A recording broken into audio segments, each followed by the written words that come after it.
We've always believed the reefing hobby is built on more than just products. It's built on people, on knowledge, on passion, and on the communities that keep this hobby moving forward.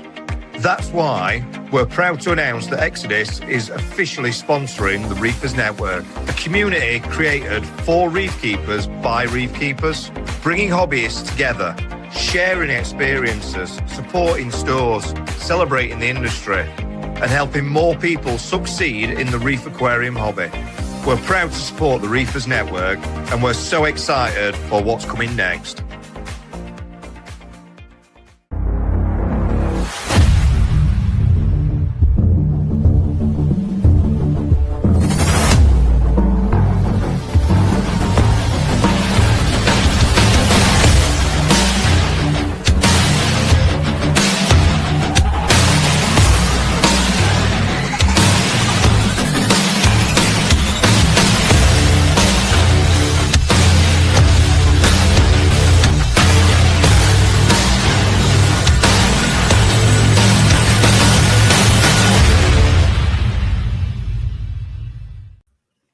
Here he is. Happy Friday. Hello, guys. Hello, everybody. Welcome to the live episode of the Reefers Network. Happy Friday. Thanks to this amazing panel for agreeing to come back on. There were many, many bribes. Jamie, how much did you spend in the kitty overall on the bribes this week? You getting people to come back on? I'm overdrawn, mate. We've got a bit left. Yeah, Anand, thank you ever so much for tuning in and joining us. The one and only Anand Kaimal from Collector's Corals. Good evening, good afternoon. Thank you for tuning in. Nice to see you on the chat. Nice to see you on the panel. Thank you very much. Thanks for having me, guys. Glad to be back. Good. So, Jamie, we've got a little bit left in the kitty for future guests. But, I mean, do you think we're going to have to get Leo maybe to do a little bit of calendar sort of posing?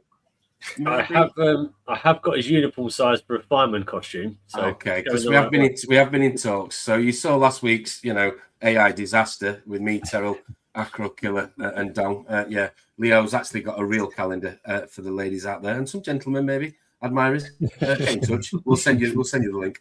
But no, happy Friday, gentlemen. Thanks for tuning in. Thanks to you, those of you around the world, wherever you are. Good afternoon, good evening, wherever you are. Good morning.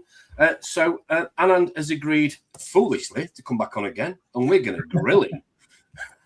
We've got an amazing panel, as always. We've got our Dutch friend Leo from Leonardo's Reef. Thanks for tuning in, my man. Mr. Dong Zhao from Acro Gardens, Mr. Terry Newell, the Mr. Putang Tash, and Lindsay in the background. And he's got a new addition to the crew. Are you going to show everybody in a minute? Or can we let you sort that out? Yeah, come on. Show everybody at home. Oh, you've got he's new member to the crew. He's coming around. Okay. Just me and Jamie from the UK. We're just trying to mix up the Europeans. We're the fillers. Right, come on, Terrell. Who have we got here? Let's say hello. Put him on loud screen. Teddy. Here we go, big screen. This is Mr. Teddy. So the official Terry's puppy. Look at him. Look at his cute little face. He's 12 weeks old now, so now he's part of the family, and he's fitting right in with the pups already. Awesome, very awesome, nice. Bless him. Anand, got any animals? Any dogs? Any cats? Any pets? Collector's corals. Used to have 2 cats. They were probably passed away like 5 years ago, like 14, 15 years old. So now. It's literally no time for pets. Got 2 kids, and busy with everything. So hopefully, eventually, I can probably get a dog at someday. Just before we go into the audience and say good evening, hello to those of you that are tuned in, and thank you very much to the 50 odd who have done so. How much time do you spend with the farm or the corals versus family and pets? I'm going to start with you, Leonardo. Go. I spend, I think, 60 hours per week in the farm, everything together. Okay. And the rest with the family. There's not a lot of time in the day left except for sleeping and just, so you can calculate the amount of hours. I'm sure the missus doesn't watch this for sure, but okay. And you have your dinner ready on the table when you finish? My son to bed now. What, sorry? And you have your dinner ready on the table when you finish? No, I do like cooking cooking a lot. So I do a lot of cooking myself for the whole family, of course. So yeah, I do enjoy cooking. So it's not that she does everything, for me, luckily. So I do some stuff myself, of course. She's also very busy, so I think it also helps that we're both really relatively busy. So we're not waiting for each other to come home. So I think that's why it works. I mean, you must build up quite an appetite dancing around your coral farm with your glow sticks to various trance music anthems, which you've told me about many times. Terrell, you get the best of both worlds down there, don't you, with you and Lindsay? You've got the dogs, you've got your missus, you've got loads of support. Everything's in your house. I mean, everything's at home. So it's a blessing and a curse because everything is located here. I get to spend time with my wife all the time. The animals, we don't have to leave them. But the other aspect of it is you never leave work, even at late at night, when it's 1 o'clock in the morning and you're sitting there on the couch and you're like looking, you're like, oh God, like something fell over. You got to take care of it. You got to take care of it. So, and don't, other than going upstairs to check on a pot roast, you just live down there, don't you? You just live downstairs. That is. Oh yeah, exactly. and also, I'm the only one who cook in this household. So, Anand, whereabouts is the coral facility in your house? Is it a basement? Is it a garage? It's in the basement. So everything is in the basement, almost 1,000 square feet there. So with all the tanks and some room. There's a display in the first floor, and that has been running for almost 7 years, and it's overgrown corals. That's why I never really show that. Well, I'm sure most of us most of the viewers that have tuned in around the world tonight have seen many videos. As Leo pointed out in the WhatsApp group the other day, there's been a few amazing videos covering your tank for sure, which we're going to delve into a little bit this evening. Before we do so, let's just make the effort to say hello to those of you that have tuned in around the world to join us today. Thank you very much too. Resident as always, Mr. Johnny Wright is with us. Hello. Happy Friday, John. Hope you're good. Tekis is with us as well. So is Attack Custom Baits. Happy Friday to you. Who else have we got in here? One Piece Corals. Hope you're good. Gaz. You cannot ask everybody their top 15 elements, Gaz, because we have not got time. I'm just joking. Hope you're good. Hope you had an amazing birthday. Neil, hope you're good. Happy Friday. Thanks for tuning in. Prime Corals. Hello. Hope you're good, my man. Here he is, UKM 120. Hello. El Zippy, thanks for tuning in. Billy's Reef, thanks for tuning in and supporting. Michael Coons, hope you're good. Acro Addict J, happy Friday to you. Nice avatar there, very colourful corals. Mr. Timothy, hope you're good. Nads Glass, hope you're good. Mr. Bananarama himself, Tom, hope you're good. Lindsay's in the house, keeping an eye on Terrell, making sure he doesn't do anything stupid, as always. Would he dare on camera? Chris Orange Reef, hope you're good.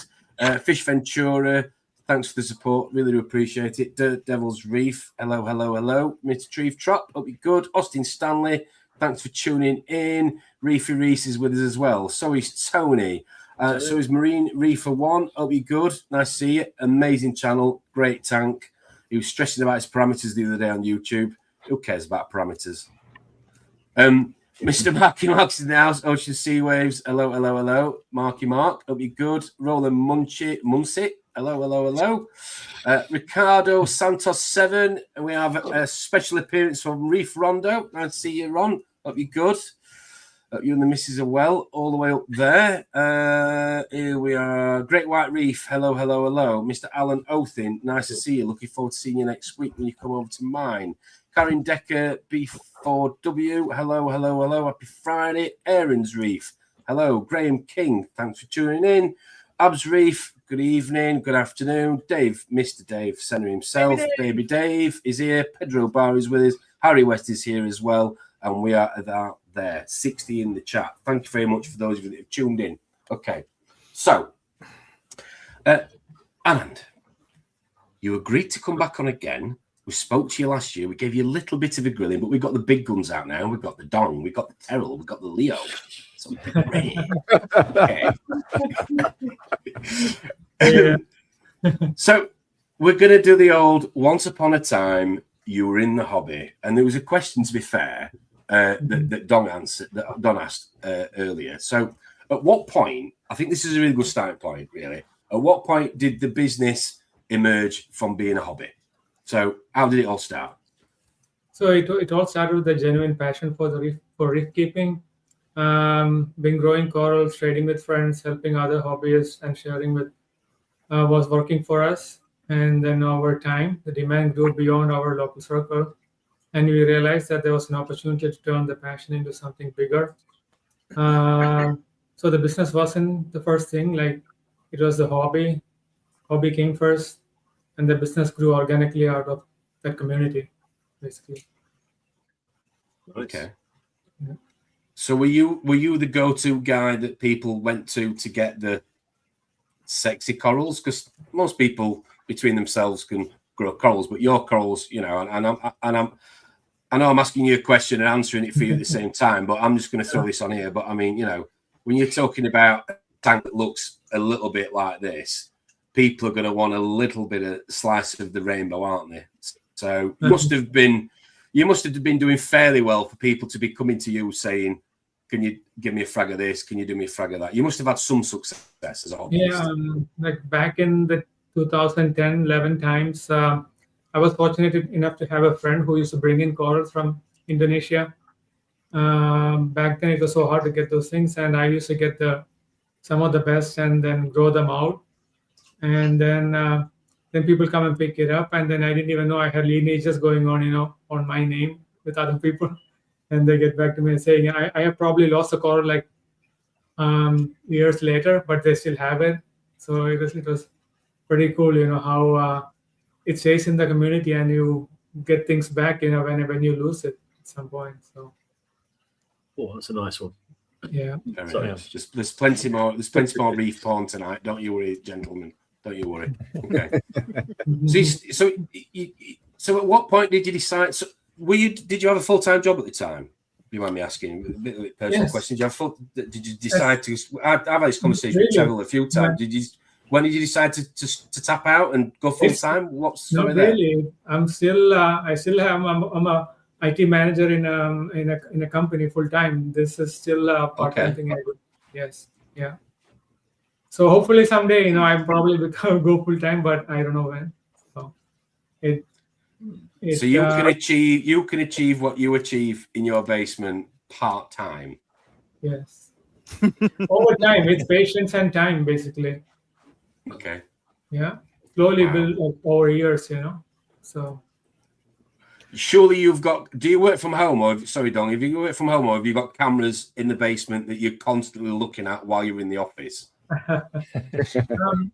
It's basically like I spend the evenings there from probably 9 o'clock to 1 in the morning.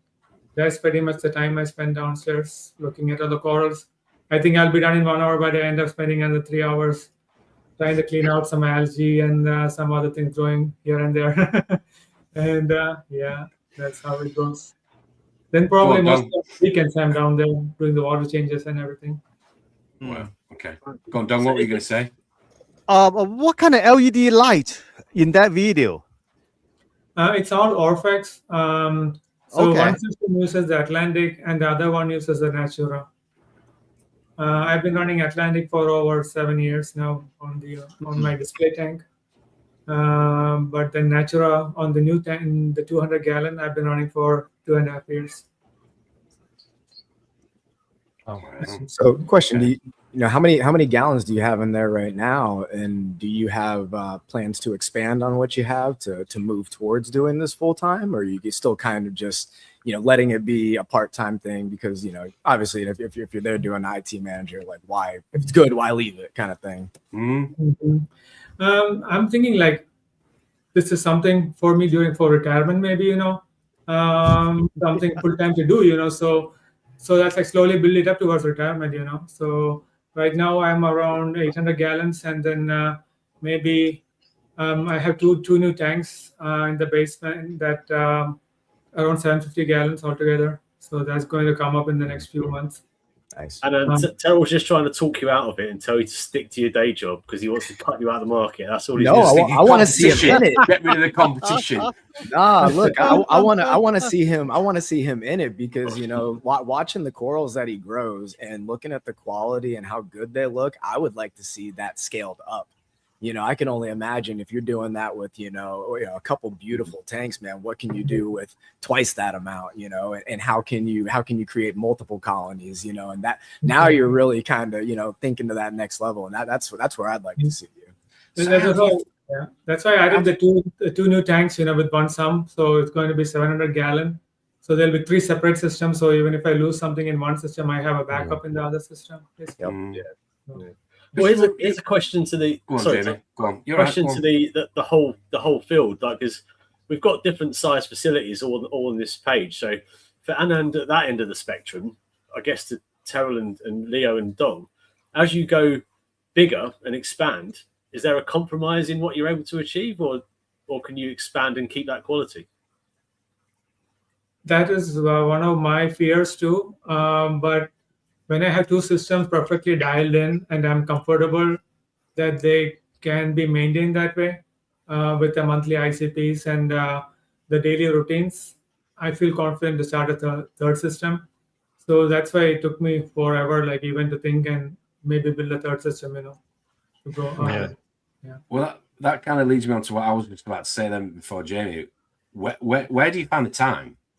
Because you're saying, you know, you're saying you've got a full-time job, you've got a family, you've got this basement, you're extending the basement. Yeah. You know, I mean, how do you find the time? I mean, clearly you must be. You just said a second ago, a minute or so. Sorry, that you're down there till 1 o'clock in the morning. Yeah. I mean, I'm assuming that's a regular occurrence, and I bet you're there first thing in the morning before the lights come on to check everything's all right before you go to work. Actually, the lights turn on at different times. You know, some run at lights, some run during the daytime. So it's all over the place. So I basically make sure, like at that time I'm down there, all the lights are available for me to look at corals. So, and a lot of it is automated. That's how I find time to do other things. You know, so that's why my main thing is automation, so that I don't have to worry about a lot of things. So I focus on the more important aspects. You know. So, So basically, what you're saying is Leonardo, Terrell, and Dong, they're moaning about nothing because you can clearly do it like part-time and a full-time job. Yeah. So Leo, if she wants that Louis Vuitton handbag, you just need to go and get a full-time job, mate. It's easy. Just do it Yeah. Well, yeah, I think, you know, automation is definitely making a huge difference, especially for all the dosing and the measuring part. But I think most work, if you scale up, is actually customer support, packing, shipping, fragging. So everything together really adds up. And and maintenance and it's only part of it, of course. And I think that is definitely doable if you automate a lot next to your full-time job. But if you really scale up and have a lot of orders going on constantly, you know, that's also taking a lot of time. Yeah, for sure. Yeah. Well, let's have a look at this dungeon. Let's have a look. Let me remove one of these videos. Remove all these videos and add this one. So we've seen this before. Very kind of you to share this. This is the engine room. Many doses. Many. Nice. Let's go again. Wow. Very nice. Thank you. That's a lot of places. A lot of doses. Yeah. Yep. Wow. It's like that's a feedback mechanism to get the traces dialed in, you know, at the seawater levels, basically. Yeah. And when you do that, you get corals look like that. Yeah, it's worth the effort. Look at the polyp extension on that. Beautiful. That's insane, isn't it? Absolutely insane. What's this one called, Anand? This red one we're looking at? That one is the RMF Lucky Charms, and this is the Ultimate Orange Passion. Yeah. Nice. Yeah, that's a battle chorus piece. Yeah. All grown under LED. Sorry. Yeah. Yeah, all under Atlantic icons. Gorgeous. Thank you. Wow. Anyway. That's just mad. That is so fluffy. Yeah. And the tank is very shallow too. It's only 12 inches, no, 12 inches tall. So that's why like almost everything in that tank tables out towards the end because yeah. So how's your spectrum? I'm not very familiar with the Orphec nature and Atlantis. Do you run full spectrum during daytime, or would you say very blue overall? So like around the half the time I run the whites at around 50%, all the whites. So it's like almost a full spectrum for half of the time, maybe 8 hours, and then blue for the rest of the time. Okay, so pretty common settings. Yeah. All right. And what is your total duration of lighting? It is 12 hours. And 12 hours, it's like it's two systems connected. So the one we saw just now is connected to my display 375. So they both run opposite light cycle. So one runs during the day, other runs during the night. So I don't have a pH drop in the whole system. So, so some people run a refugium on an opposite light cycle. You run a whole system on an opposite light cycle. Exactly.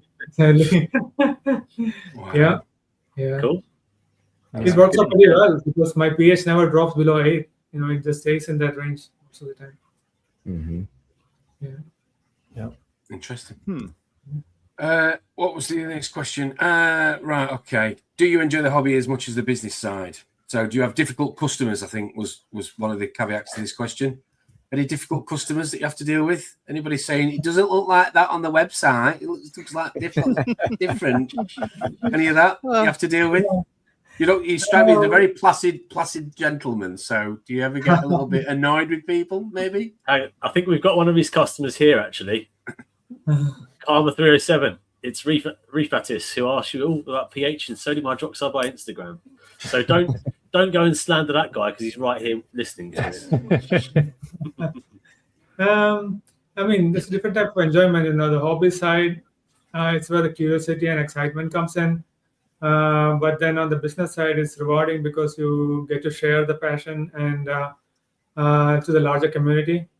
So what keeps the fun going is, we never lose the hobby mindset. We are still Reefers first, basically. Yeah. So, do you have more local customer or more online customers? It's interesting. So the SPS scene was pretty big in Chicago, maybe 5-6 years ago, but it's kind of slowed down over the years because the people were having the flat pump problems, and then most of the people are getting out. Okay.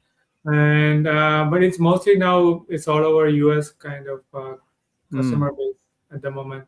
But I'm hoping, with the new findings in flat pump cure, people come back into acroporas, Yeah. So for your operation then, and because you've got your full-time job, do you only sort of ship on one day of the week, or do you two times a week I ship out. So I'm not doing large scale, I'm doing whatever manageable, I'm not trying to push any corals. People come to me for corals and I sell them basically. How do your employers deal with you phoning in sick twice a week, Anand? You've got away with it so far.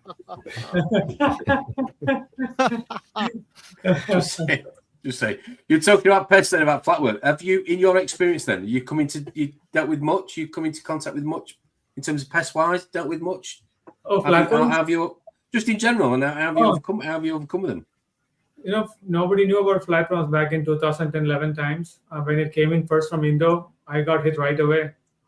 I probably lost maybe 50% of the corals in the tank. And then people came up with a Bayer dip, so I bought Bayer and then trying to dip everything, kill all that stuff. It was painful.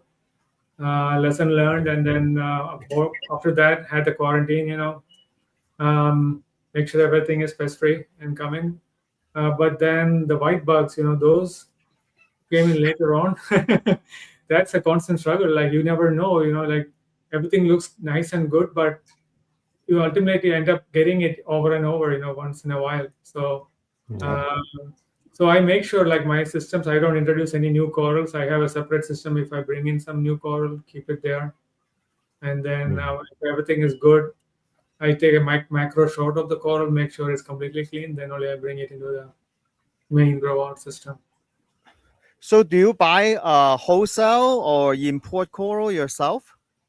So I mean, it's all aquaculture. So I get the frags from a bunch of reputed vendors and then grow them out.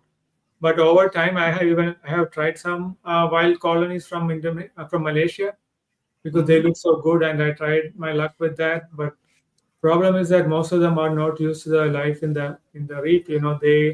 They cannot adjust to the situation, and they eventually die off. I probably tried around 20 speciosa. I probably have one. Yeah, the same. I have the same. Yeah, I know. So there is but as an experienced hobby, as an experienced reefer / farmer, there is certain part of you you've got the devil and the angel on your shoulder here when it comes to speciosa, because half of you's going, you shouldn't do it, and then they're absolutely go on, you want to buy it, you want to try it. Yeah. They put those videos, the nice sparkling videos, and you are just like a kid in a candy shop, and you end up buying. It's hard, man. People don't understand how difficult it is to bring like SPS to like actual aquaculture, and it takes a long time in working on those colonies. So it's the rewarding aspect. You might get like 10-20% success rate over a long period of time, but it's with the risk comes the reward. You might bring in something really nice, and it turns out that's your baby from a seed. That was the idea when I bought in a few of this. And I have a few of those tenuous that actually getting some new shoots after maybe 1 year. So that's the amount of time it takes to adjust some of this to the aquarium conditions, Yeah. And I'm thinking it's probably the bacteria on it or the bacteria in the system that kind of infiltrates into its defense mechanism and kind of kills it over time. That is like a frontier we need to figure out, to get it adjusted to life in the reef tank. That's interesting. You say it's the bacteria. I always had an instinct that it was synthetic sea salt that was the barrier. There was something in that wasn't quite right, but I don't know. It could well be the biome side of it. I mean, you're taking a ton of corals from all over the place, and you're just throwing them all in this little concentrated box. I can't imagine how that bacteria is going to be, messing around. Exactly. And I've seen that same thing. I've had pieces, stunt out for a year and a half, and then all of a sudden, start throwing off little branches, and there's no rhyme or reason other than just time. Yeah, exactly. We want to involve you, the live audience, wherever you are watching across the world, to some of these questions for Anand tonight. So please do throw them into the comments section as always. We're going to go off on a little bit of tangent here. Kaimal 307 is asking, in your experiences, which is better to raise pH, calcrasa or sodium hydroxide? Anand, I'm going to go to you, guest of honor tonight. Any answer on that one? So the chemical of choice right now for me is sodium hydroxide. And it's because the effect on pH, but I don't do it fully. I just do 0.3 DKH worth of sodium hydroxide in a day to offset the carbon dioxide that is put into the system by the calcium reactor. So that's basically it. All my systems are fully run on calcium reactors, basically. Yeah, you're automatically going to get a lower pH with the effluent then from the calcium reactor. So you're subsequently buffering that with the sodium hydroxide. Okay. Yes, but that's only in one system. The 200 gallon, that's standalone. That doesn't have any lighting at night. So the other system is fully calcium reactor. I don't have anything else running on the main system, the 650 gallons. Okay. Going back to the comments again for a second, we have a little bit of a frustrated One Piece Corals. Good evening, One Piece Corals. Hope you're good. Thanks for tuning in. What is it going to take to match coral prices between Europe and US? Example, I checked Leo's inventory of so-called high-end, and they are super affordable. While here in the US, it would cost ×6 to get the same. Can I answer that? Go for it. Of course you can. Talking about your stock, man. Well, I didn't do a poll, so I don't know for sure. But if I could do an assumption and explain the differences, I think in the US, customers in general tend to value aquaculture more than here in Europe, especially when it comes to acro. So they're willing just to pay more for it. And at the same time, I have to compete with a lot of chop shops here in Europe, and they can, offer their corals for very, very low prices, obviously. And if I want to sell anything, I do have to adjust my prices to be a little bit more competitive to that. It's definitely a struggle sometimes.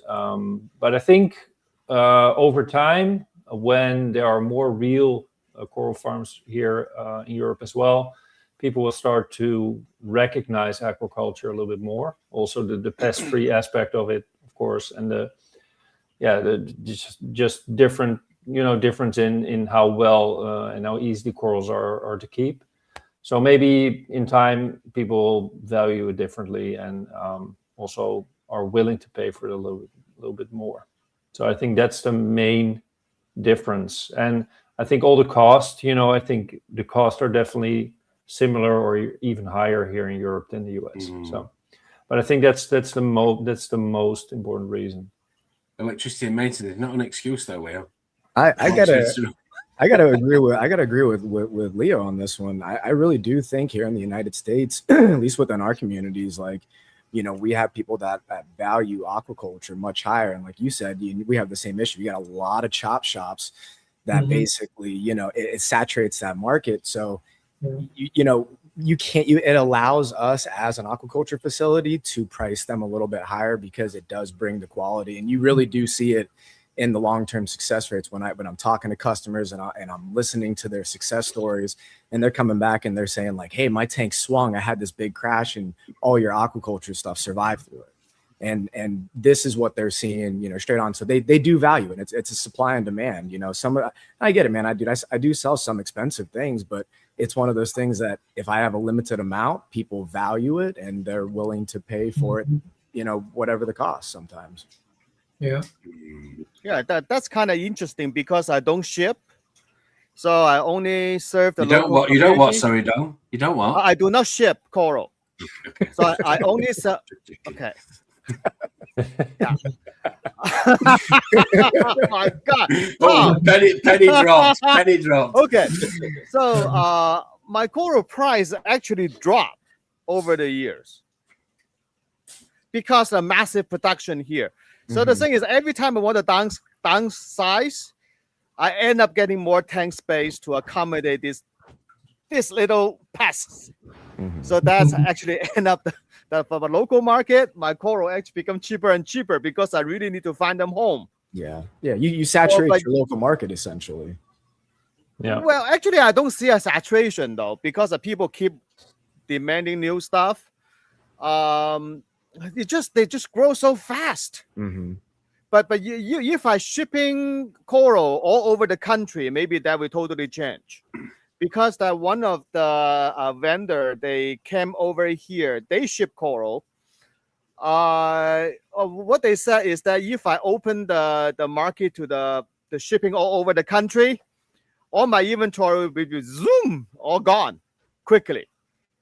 But because I don't do that, I only serve the local community. So that's why that, the price actually dropping. So I have a lot of surplus. Now who is going to come here take some of the rainbow hammer? I have thousands of them. It's a valid point they make though, because in the UK, we've got the highest electricity prices in Europe, which makes it probably the highest in the world. It's extortionate to run a facility over here. But yet there's still a lot of competition. But I always thought the price, pretty much, there's a loose rule of when you're selling aquaculture coral that the fast-growing stuff like your Monty Cap, Purple Stylo, you can't give that stuff away because everyone grows it like anything. The really expensive pieces I found from my experience are the ones that take a year to get 3 frags off. That's what drives the price, right? Yeah. For sure. And I see One Piece's comment. It says, I get the quality and all, but I believe the main driver is worldwide corals and top shelf driving prices so high that everyone else is following suit. I somewhat agree with that, but not really. And I'll say again, I don't think people really understand how much work and time it takes to put into some of these pieces. Yeah, basically. So at the end, like let's say if I sell a piece that's, let's say $400, dude, I know $400 is a lot of money, but do you know the work? It was 5 years of me working on that piece before I've ever had any pieces available. And do I really want to cut it for anything less than that? Do I want to sell it for $100? No, but if somebody's willing to pay for it because it's beautiful, it has a story behind it, it's hardy, it's been through time, that's the quality that they're paying for. And on top of that, the difference between, let's say, Worldwide Corals Top Shelf, you're looking at sizes. I mean, we make it a habit to try and offer bigger corals. Like some people even say we have, mother colony, like mini colonies. So that's not something, we're not selling, nubs. And I think that also kind of needs to get factored in there too. Price comes with size, with quality, with, whatever you're kind of working with. We're not selling nubs like, let's say, a large place would be. Yeah. Do all your corals come with a free mustache, Terrell? Just out of interest. No, man, you got to grow the mustache. It takes time for that too. Just out of interest. You should actually implement a starter tash kit as part of your coral package. But no, fair enough. So you guys then that are selling a lot, at what point does supply and demand come into the equation? Because surely demand versus supply, as in a lot of people want something you don't have a lot of, that's going to impact on the price, surely. If you've got a colony that's so big and everybody wants it, then you're going to start, does it become a bidding war, an auction? Do you do auctions, Anand? What's your morals when it comes to pricing? So, for example, there is this Matt V piece, that I got maybe 6 years ago. It was a 1/2-inch frag. I paid maybe $800 for it. Oh my God! It took me 5 years to grow it into a colony. 5 years. Yeah. And so, does it make sense to sell it for $800-900? At that point, at the amount of time and effort spent on it and how much I bought it for, that's why some of those go for such a high price, because nobody has it, and so much effort and time was spent on growing that out. So do some of you see it as a little bit, this might sound a little bit silly what I'm about to ask you, do you see it a little bit like buying an antique or a piece of artwork? Is it an investment? If you're buying something at $900, do you then think to yourself, in 5 years' time or 10 years' time, that's going to be worth X? I mean, it was not really that. I was an avid collector at that point. I wanted all the Matt V pieces, so I had to get a Pokemon head down to you just want them all. Okay. That's basically what we're doing. That's it. An addict, coral addict. Yeah, okay, fair enough. Yeah. I think it's a coral hoarders. Yes. We all hold it. Yeah. I was actually gonna say coral whore, but we'll go with a polite word. Coral hoarders. Okay, fair enough. I think too, it's the market that you shoot for too is like I said before, there's an ask for every seat. And there's a market for every business and customer. It's like Anand or Leonardo or myself or Dong, any of you guys, we look at it I look at it in the way of, I only have a limited amount of space here, and if I'm gonna keep anything, I just want to keep the nicest stuff that I enjoy and that I can find. And so that makes me cater to a certain clientele base that is within my same kind of purview. Do I want to still cater to a more beginner crowd? Yes, because the beginner crowd is always the next big spender in that sense, the next big reef keeper. But it's again, that whatever you're charging kind of goes around what you're catering to in your clientele base. And like if you look at Anand's collection, it's all gorgeous, beautiful stuff. It's all tenuous, it's all smoothies. It's those things that you don't really see too much of in the hobby, and especially at those sizes and those colors and the quality. Anand's tank, from every video I've seen, looks like it's been done by AI. And I know it's not. It's like the most perfect corals, like polyp extension, coloration. And he works part-time. Just saying, Leo. Yeah, that's very impressive. Yeah, working part-time. So there is a difference between, the way I look at it is that there's a difference between hobbyist versus a commercial vendor.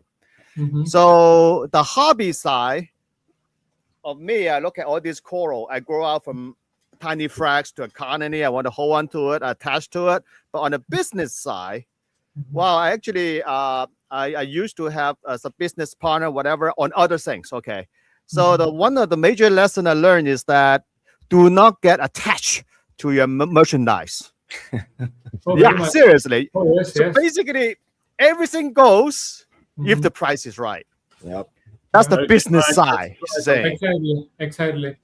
That's a hard one to swallow, though, man. Yeah, that's very hard. As a vendor and as a hobbyist, man, there's some stuff. People ask, they're like, how much would you take for that? And I'm like, I don't even want to like talk about that because somebody will call my bluff. You're not referring to Lindsay when you say that. So basically, the inside you is that I don't want to sell this, but as a vendor, is that how much do you offer?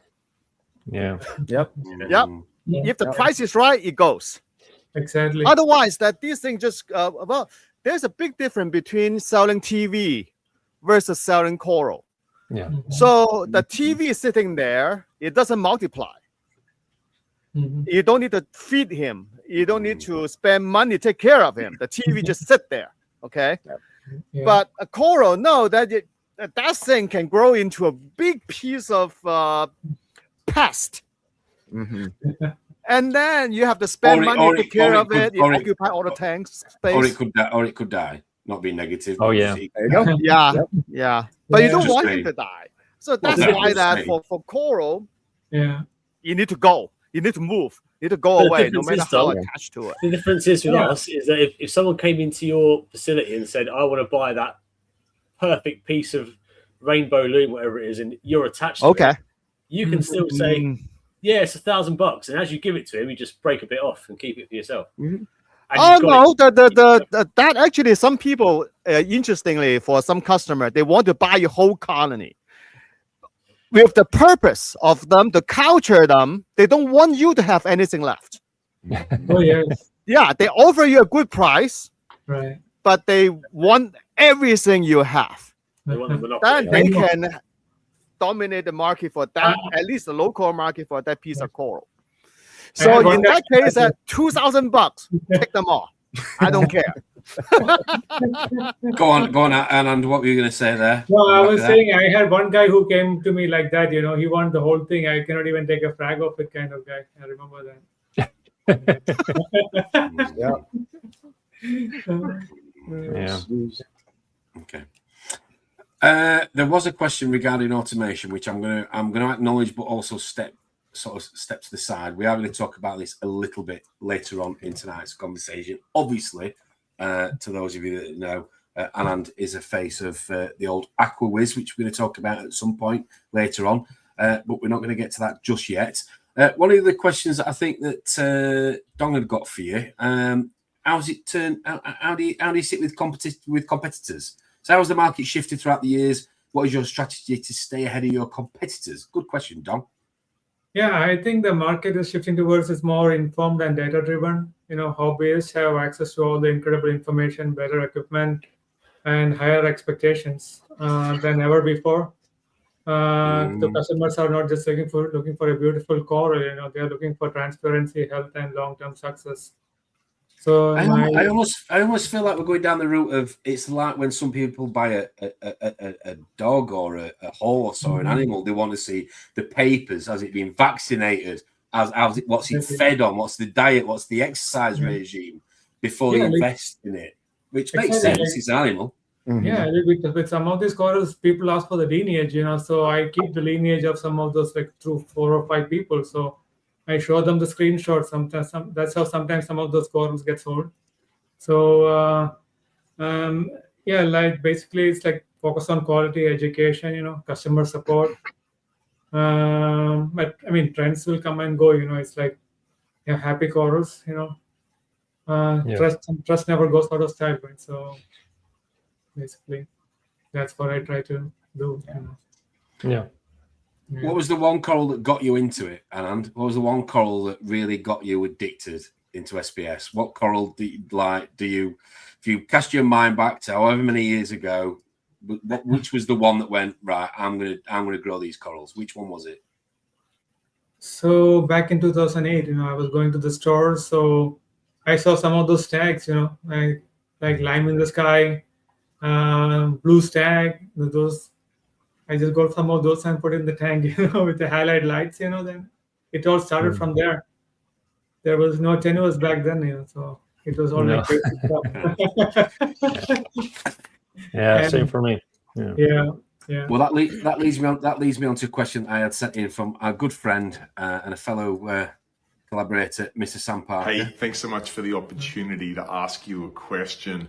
As a fellow SPS fan myself, I'd love to know what species are your favorite types of SPS? And just for a little bonus question, which ones do you think give out the most satisfying slime when you frag them? Ooh. There you go. Thanks, Sam. That'll be good. All the best to you and the family. My favorite SPS, that is first question, right? So at the moment, it's tenuous. It has been tenuous for the last 4 or 5 years, keeping them happy and getting those polyps out and making them look perfect. That is like something I have been trying to achieve for the longest time. Yeah. Cutting the frag. The most lime producing one I would think is like some of those tags, they cut and they climbs up like crazy. And I wear the gloves, before even touching those corals nowadays. Well, for me, the other day I was doing some old Monty Hasuta. That stuff is like just picking up bags of gunge. That is horrible stuff, that is. And you're trying to glue it to a frag plug and it's just slipping everywhere. And you're in the bin. And the Pavia. I hate slicing Pavia. It slimes up so much, some of those. And I just keep it, let it grow. I have a huge stone full of Pavia. Yeah. I actually do have. Do you feed your coral? Pardon? Oh, do you feed the tenuous, the SPS? Yes, I do feed. So I have a mixture going on with the CRT concoction and then a few of the other powdered food, mix everything up. Then some phyto, some zooplankton, everything goes into the system once a day. Sometimes twice a week is enough when I'm busy. So is it possible to share what you actually feed? What exactly is the concoction? Or if it's proprietary, don't mind. It's okay. But so I don't make the concoction. It's made by CRT. He ferments the fish, different types of. Oh, you mean a critical reef series? Yeah. Right now, the one is for SPS corals. The one he is making right now. So he's only 20 minutes away from me. You talk about Alan Vo by any chance? Alan Vo, right? Okay. Alan, yeah. So me and Alan have been working together in figuring this out for the last 1 year. So we go back and forth, experiment different things, and right now we have something that's working for the last 6 to 7, 8 months. So I've been feeding that, the water, the stuff he's making, the fermented food, along with some phytoplankton, and some zooplankton stuff. That CRT has purple non-sulfuric bacteria in it with the phyto mixed and some other things. Yeah, some bacteria, phyto, all kinds of stuff is in there already. I will just say, I went out and tried to do something like this about 2 years ago, and it went wrong on my SPS tank. So don't be watching this at home thinking you can Google it and just start throwing everything else in a blender, which is pretty much what I did a few years ago, and it poisoned some of my acros. So the bacteria, you need to know what you're doing. You need to take it careful because it can go drastically wrong as well. We've all just learned that Tom's not very good at sterilizing things, and I'm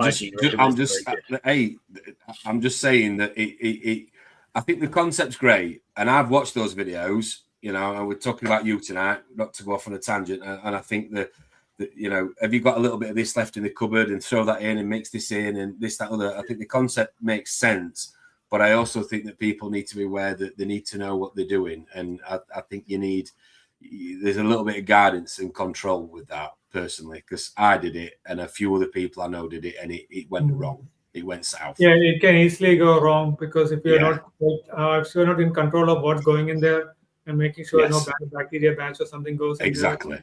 There. Yeah. So we are very make sure the bacteria is right that goes in there. So everything with a purpose too. Mm-hmm. Yes. Yeah, I think that's the mistake. Some people come on here and they hear it somewhere and I'm going to do it now, and not realizing it's got to have a purpose behind it. Not at all. This is not for a beginner. This is for a system that has established colonies of SPS. It's fully loaded with SPS and corals. Then only you should try the concoction. If you try 3 or 4 corals in the tank, you are going to kill everything basically. So, right. No, I had a massive feeding response, because you're going to do it because of the amount of food you're putting in. You get a massive feeding response, but at the same token, I had a few acros that it literally was like I'd poisoned them. That's the only way I can describe it. Was like they've been poisoned by something. And when as a reefer, and when something goes, right or wrong, you look at, well, what did I do? What was the last thing that I did? And for me, it was that. And it did kind of look sort of a bit Frankenstein kind of esque, is all I'm saying. Bubbling and all that. What is the poisoning effect? Did you see that coral turning gray? Is that yes. Oh, yeah. Coral turn. And at the time, I was talking to Salem was on here, and we were talking about pollen. So I thought it was like DOC. I thought it was pollen related, time of the year, and it was not good. And so I stopped doing it. Did a lot of water changes. It took about 6 months, and things came back.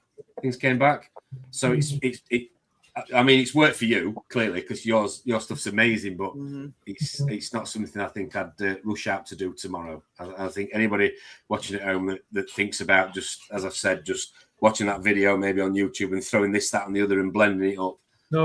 Just it's not that easy. Just tread carefully is all I'm saying from personal experience. Anyway. Okay, right. Some of the questions that we got for you tonight. Let's have a look. We're gonna end up going about this automation. We're circling around it. So automation then.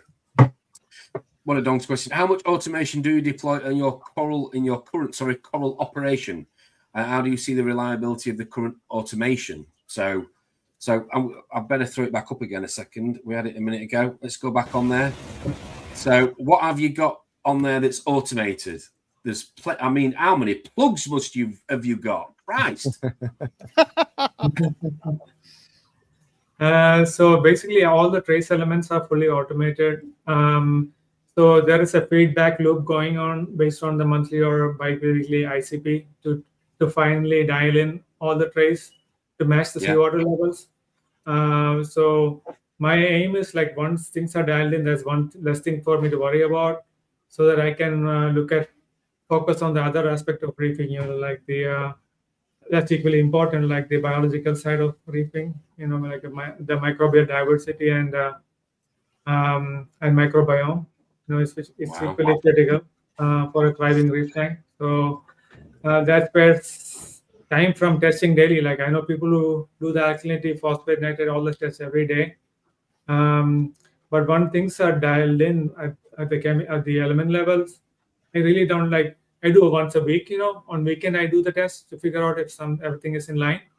I don't have to do that daily test anymore. So, and I built redundancy into the system. So instead of one aquavis, I sometimes put another aquavis in there, so when I'm on vacation, I have, 2 things testing the alkalinity, because alkalinity stability is so important. So I make sure there is some redundancy built into everything as well. Well, that was one of the questions I want to ask you. What in terms of your opinion, in your opinion, should I say, put my teeth back in, what is the most important thing that you're looking for? Alkalinity then? pH? The number one is alkalinity. The next one is pH. pH was never a problem for me in the big system. So I never really looked into it, because I had 2 systems running on opposite life cycle. So pH never really went below 8.1. But my main thing was always alkalinity, keeping it steady. and it's not chasing a number. It's keeping it steady, basically. You know, it doesn't matter if you're 9, 8.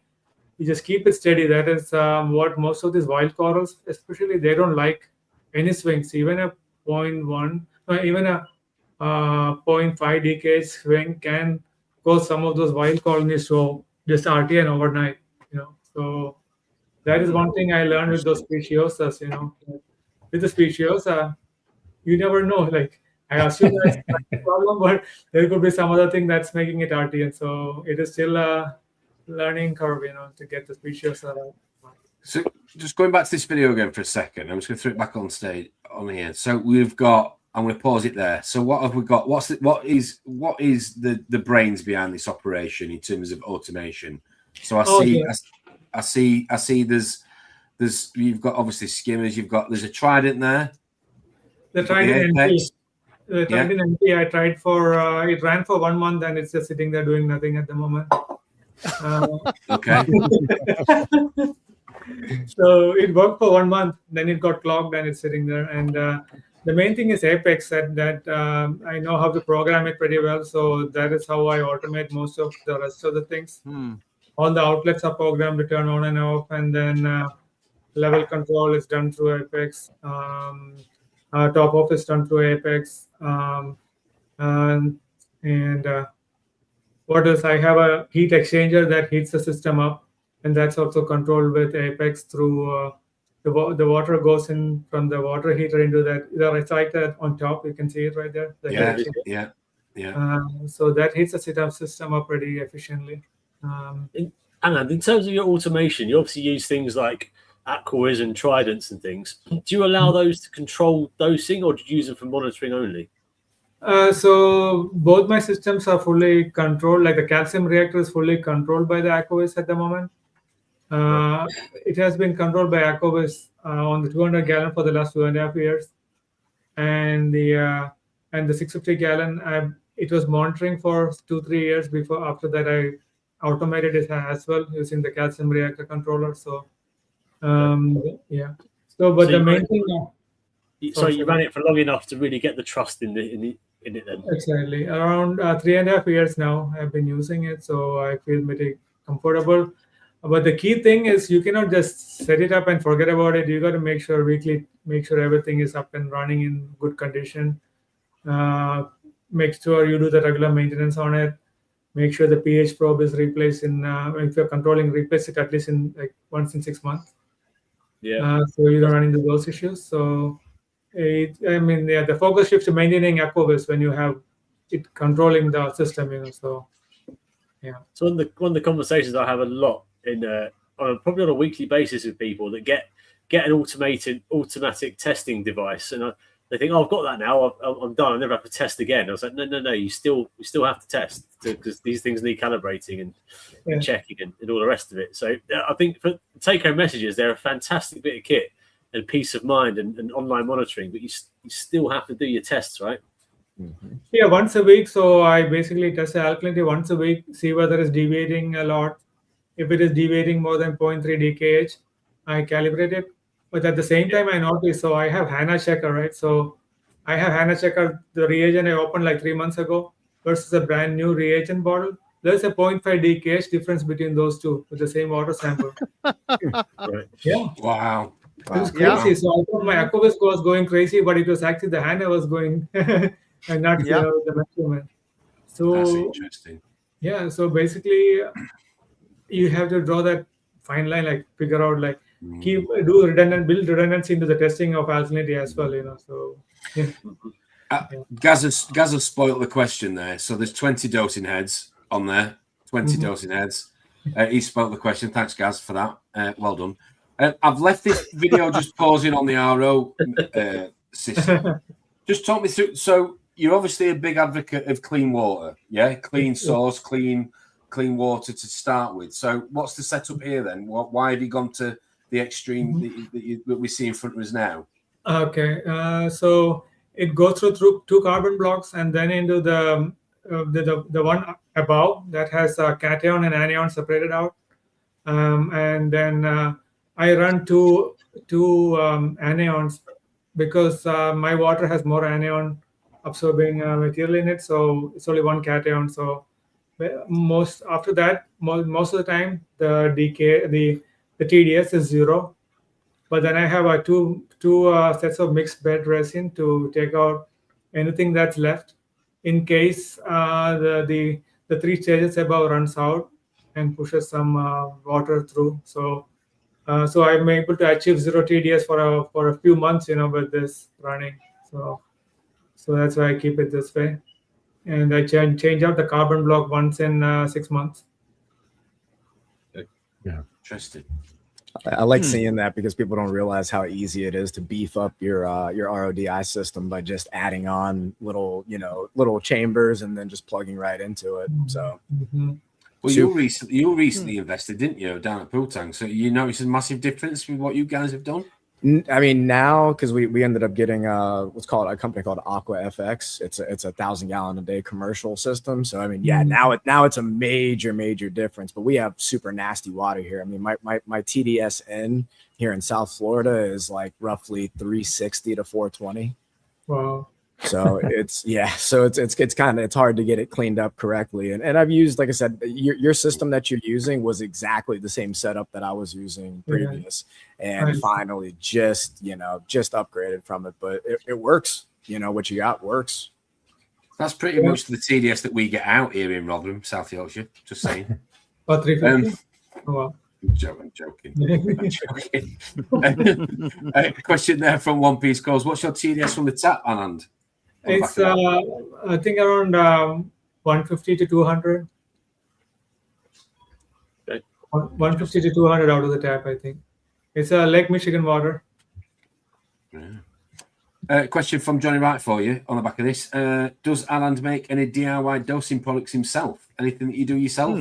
I do make around 10 different trace elements myself, especially something like the fluoride. It gets consumed so much, so it makes total sense to get 500 grams of it. It lasts a lifetime, basically. So I do the molar mass calculations and figure out almost every trace element I can do, but I end up buying something like selenium or zinc, and some of those get oxidized super fast. So I don't know what they do to keep it stable for longer time. So I end up buying those. But most of the regular traces I make myself. I'm going to give a bit special shout out to your friend Goran. Love his channel. Goran, if you're still watching, big shout out to you. You've got an amazing channel, man. Much love. You've definitely covered this guy's setup in amazing detail. For those of you that haven't seen it, I definitely suggest you go and visit Reef Under the Roof. He's got an amazing channel. He covers a lot of the high-end acro facilities in and around. Is it just America, pretty much? And am I right there? Pretty much over there in the States. It's very interesting for sure. I've spent many Sunday morning watching there, slavering, thinking, yeah, us Brits really need to pull our finger out. But no, good evening to you. Good afternoon, Goran. Thanks for tuning in. Thanks for the support. Okay, so any of the automation that you use, you touched on the Trident there a little bit. Anything that you're not so much a fan of, or that you use that you've maybe stop using as much? So I don't really change the products that much because I'm so comfortable with Apex. I've been using that for almost 15 years or more. Yeah. I know the ins and out, how to program every outlet, complicated programming as well. So it has never failed me over the years. So I just stick to it. The only issue was with Trident and Trident NP, the constant clogging and sending it back for service. So I ended up not using those two components, but everything else is fully being used at the moment. And at what point do you decide that you're going to do a manual test just to compare what your automation tells you? Surely there must be a point where, because for most people watching at home that would have that could only dream of having a system, anything like that would probably they wouldn't sleep. They would test manually probably 24 times a day, and they would get their wife to test it just to reference that they were giving an accurate reading. I mean, come on, At what point do you decide I better just get the old, Sally Furt out as as Leo was saying earlier, you know, at what point do you decide to double check it? So even with Aquavus, they recommend you test at least once in 2-3 weeks, you know, to make sure it's not going off track. So I just end up testing every week, you know, so that it's peace of mind. So I know it has been working for 3 years for me, the weekly test and calibrating if needed. It has been staying on track, so it gives me the confidence now, you know, to not worry about it that much. Mm-hmm. But there were times I was testing every day back in the day, back maybe a few years, 2-3 years ago. But, yeah, I can second that on the Aquawiz. They're good. They're good. So I mean, I got them from Anand, and I put them on every single tank in the house, and like he said, they're usually within 0.1 of, you know, what like a Hannah checker is. And maybe sometimes you might get 0.3 DKH off, but that's the error, you know, zone of what those are anyways. So rarely do I ever see it drift outside of that. And even mine are kind of dirty right now, so I can attest to it. Nice. Yeah, okay. Yeah, like once in 6 months, just do the cleaning cycle and have all the videos on my YouTube channel. Just make sure the bubbles are good, because the air pump gets dirty because all the dirt in the air that gets stuck in there. So just have to clean out the air pump, so it'll keep running for years. So can I ask the idiot's question? That they don't work on titration, do they? So how does it measure alkalinity? So it uses an air equilibration technology. So what it does, it aerates the sample water to reach a stable balance with atmospheric CO2. Then it compares the pH response of the sample against a calibrated reference seawater solution. Then it uses a proprietary algorithm to calculate the aquarium's true alkalinity. Oh, okay. It's the only system I'm aware of that does that. Then that's quite unique, right? Exactly. And you may be able to convert a 1980s Soda Stream, Jamie. So I do got a question on the Aquawiz. You know, we push them out. You know, we use them on all of our systems. Every once in a while, and this is kind of a concern. You know, and it's nice to have you on to ask. Every once in a while, I'll get a customer that will tell me they'll get their readings will start drifting, and I don't know if it's just because they have a very big CO2 swing in their house. Like, let's say if their entire family in the house leaves, they'll find the entire day their alkalinity will start creeping up, and then when they come home, they'll see it kind of recorrect itself. And I've had one customer said he corrected it by actually putting it in like a big Tupperware container. And I guess that kind of fixed, the issue of, stabilizing the atmosphere around it. But, can you speak on that? And is there? Yes. So when the CO2 level in the house fluctuates drastically, you will see an immediate bump in the KH reading from the machine, but it eventually settles down. But so one way to mitigate is running if you have a line running from outside to the calcium to the skimmer, you can probably extend that line to feed air into the Aquawiz, get it fresh air from outside, so there is no constant swing in the CO2 in the house. Especially like me, I don't experience that because I have a heat recovery ventilator bringing in fresh air into the house all the time. My CO2 levels in the house stays around 700-800 ppm throughout the day. It never fluctuates beyond that.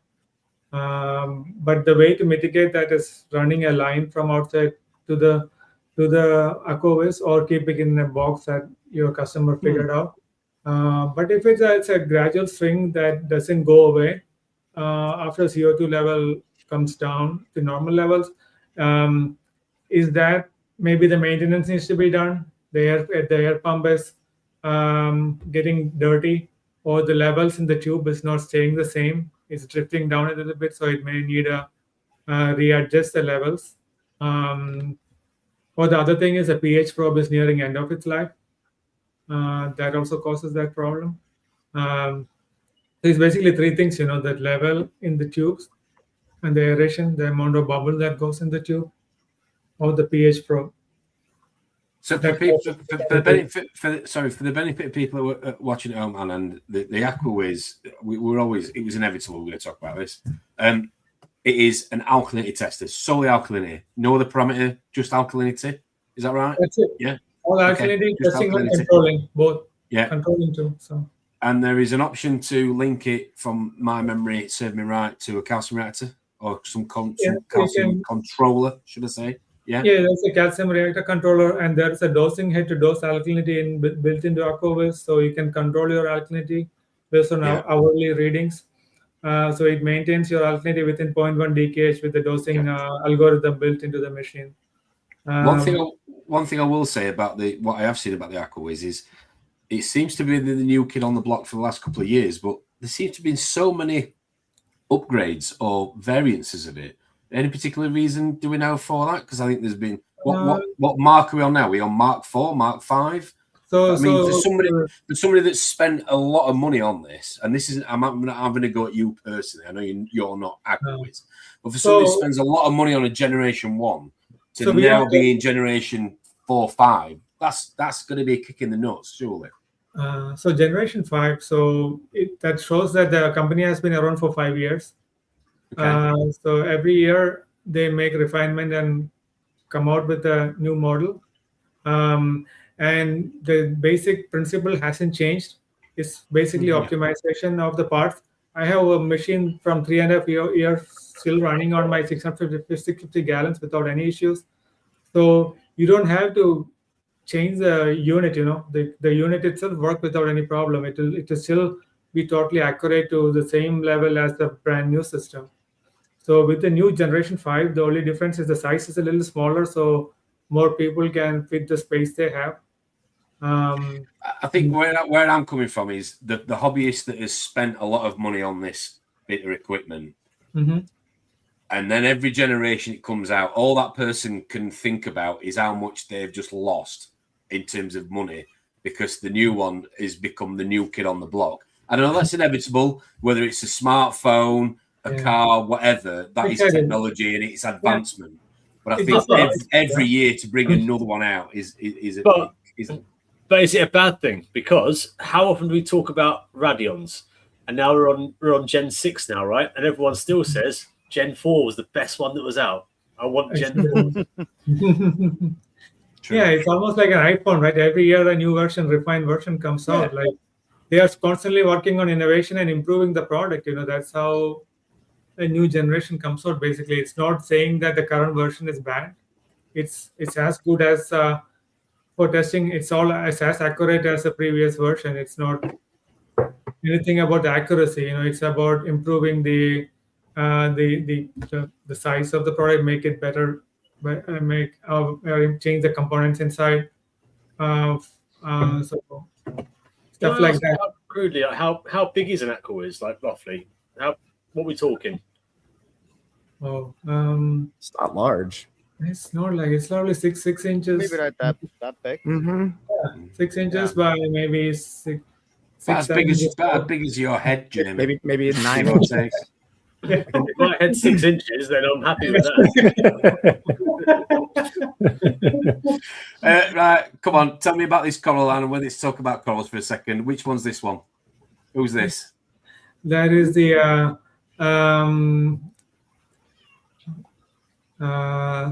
we get to name it. We get to name it live.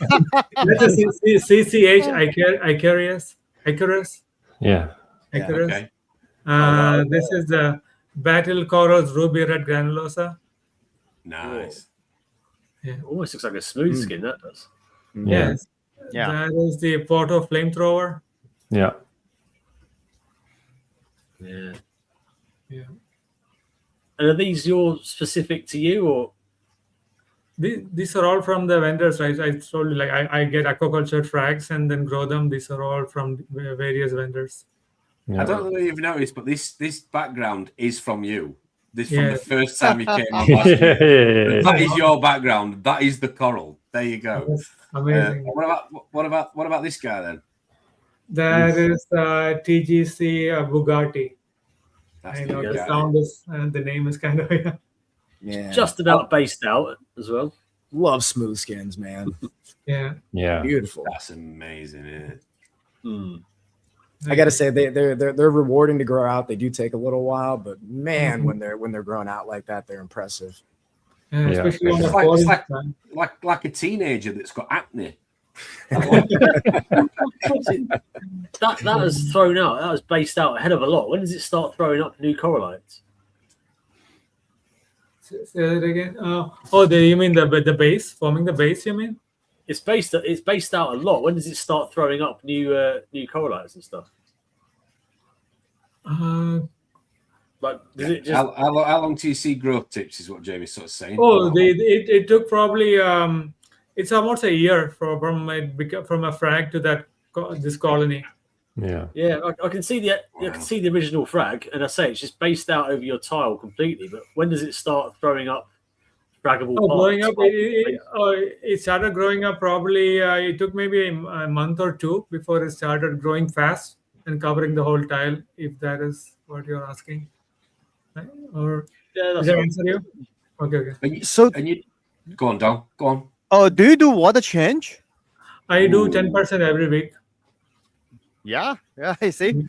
That's the you result. get Dong. Look at Dong. Dong's happy now. You get Yeah. There is no way around it. Even if you have all the trace right, you still get the stuff built up in the tank. Like the organics, bacteria, all kinds of stuff. So just keep doing the 10% no matter what. Yep. Got a question for your colonies when you're growing them out like that. So when you're letting them base out, do you prune them in a certain way? Like, so for instance, if I find like a 3-inch plate grows out, I'll get a lot of shoots around the base, but I want to push most of that growth to that main stalk. So do you, so I can see where that whole base is kind of bare. Do you trim all those little pieces off and then push it to the main stalk? I tried to clip the shoots that's in the shaded area. So those don't get light. So I make frags out of it and grow it, as a new frag, so that they get the best lighting possible. So it's basically you just have to watch out and trim all the shaded. I'm not laughing at the question, Terrell. I'm just laughing at if somebody was listening to this conversation that wasn't watching. So probably somebody's wife or partner at home that's on the phone while their other half's watching this. What do you do with the shoots and the sides and the cut it and the trim? I was like, we are so geeky right now. This is unreal. Like, wow. Okay. I mean, I've always looked at SPS like when you're growing these out. I don't people really think they understand like you really got to bonsai it to get these to grow. That's exactly what you were making me think then when you said that. Yeah. Oh yeah. Yes. Yeah, it reminds me of my mom. She had a bunch of bonsai trees. She used to cut the roots all the time, take it out, cut it, and put it up, bend the branches. So it's basically the same thing with corals. Yeah. You train that growth in certain ways. Do you think then, guys, that by fragging corals it stimulates growth? Then is there an argument there? Very much. Yeah. Like you cut the top branch of an SPS. Another 10 branches come out of that spot. It's just insane. Yeah. So if you cut the top off, it will grow back bigger. Yeah, very big. So I was going to say that's the technique of the old like the old woodland management. If you cut a tree down, it's called coppicing, and the tree will grow into 2. You cut them, and you get 4. I didn't realize that was the same for acros, because I tend to when I frag a few branches off. They just sort of like dome over and carry on growing as a stick most of the time. So am I doing something wrong? They're weird sometimes, man. I feel like I'm kind of thinking they all have the personality to grow out in a different way. Yes. Totally. One coral will grow out another 10 shoots, but there will be some coral that will sit like that forever, just covering that cut part, and that's it. So it all depends on the personality of the coral, basically. Yep. Yeah. LT Reefer is saying either cherry bomb tenuis that the original frag branch never grew in 3 years, or growth came from new base growth. Yeah. Oh yes. That's what you see with tenuis more often, that the original frag doesn't really grow out. Yeah. But just whatever the base that it forms, whatever shoots come out of there, they start growing very quickly. Yeah, there's some kind of mutation happens, and then it takes off from the side. A small branch shoots out. Yeah. it's like the new growth is really active and growing out, and the original plug doesn't really do much. Yeah. So it's funny, like people buy that 3/4 inch 1-inch frag, it doesn't do nothing. It just sits like that, but the base grows and it just shoots out from there. Yeah. And you're not just known for the acros. There are some torch corals from memory. I'm going to try and find a video in a second. So, torches, did you get into that again? Was it just a case of your customers were asking for these corals and you didn't really have them? Or how did you decide to start playing with some torches? Torches started because my family wanted some movement in the tank. They were looking for something to move. Okay. So I ended up buying a bunch of torches, then I started liking them and it was doing good along with the acros. So I slowly built up a tiny collection of torches to go on the sides, the holy grails. So, and it is a difficult one. Like every spring, I keep losing a bunch of torch heads because of the change in atmospheric conditions.